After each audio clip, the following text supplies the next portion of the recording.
They're making a big deal of the fact that she would be the first woman nominated by a major party to run for president. Obviously, she's tried to play the gender card before. Well, how big a part will that play in the campaign? Well, look, it is a big deal. I mean, I think at some level, virtually every woman in the country has some level of pride that we've now broken the ultimate glass ceiling in American politics. On the other hand, I find particularly with younger women, there's not a great deal of excitement about somebody like Hillary Clinton, who has been fighting this stuff since 1972, been around forever, has all these scandals surrounding her.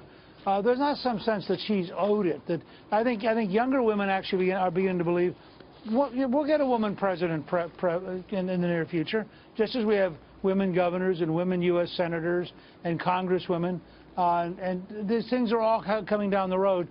It is a big moment. I think people should at least recognize that it's a remarkable thing about America, just as electing an African American was a remarkable thing about America.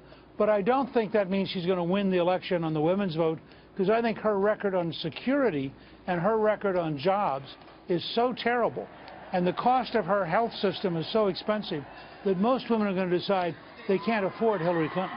How do you think, if you had to rate her, you know, she kind of seems to have supported Obama's economic policies. We know where she stands on Libya. We know that she messed up in Benghazi. We know that ISIS took over in Iraq. We know that Iran now is getting nuclear weapons and all this money that we otherwise wouldn't have given them. I've got to imagine that the record matters, and I got to imagine that the millions more in poverty on food stamps, out of work and out of the labor force, maybe after 8 years of Obama figured out that liberalism is not, it may be full of great hope and promise, but reality is it has failed once again. Yeah, I think there's a great opportunity for Trump to run a results versus words campaign. And just point out that she has all the words down. She's got great speech writers. She sounds really good. She went to really fancy schools. But here are the results. And as I said earlier, when you learn that the U.S. last month created one job for every 8,000 Americans, you know the results are terrible. When you look at the disaster I'm watching the support of Hillary, and I watched 8 years of Obama. I always thought America was a center-right country. Is America no longer a center-right country? Will this election tell us whether it is or not? No, I think Obama was a unique moment in American history. And remember, he ran as a centrist. He promised us he hid his radicalism, and the media helped him.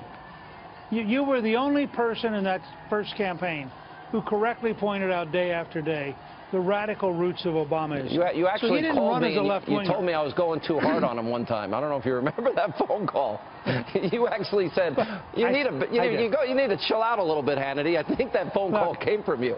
All right, well, yeah, I was wrong. No, I didn't mean it that way. I did not mean it that way.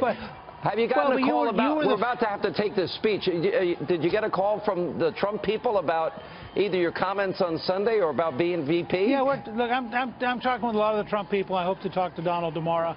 And I think that everything's now moving in the right direction, and I'm very, very positive about how it's developing.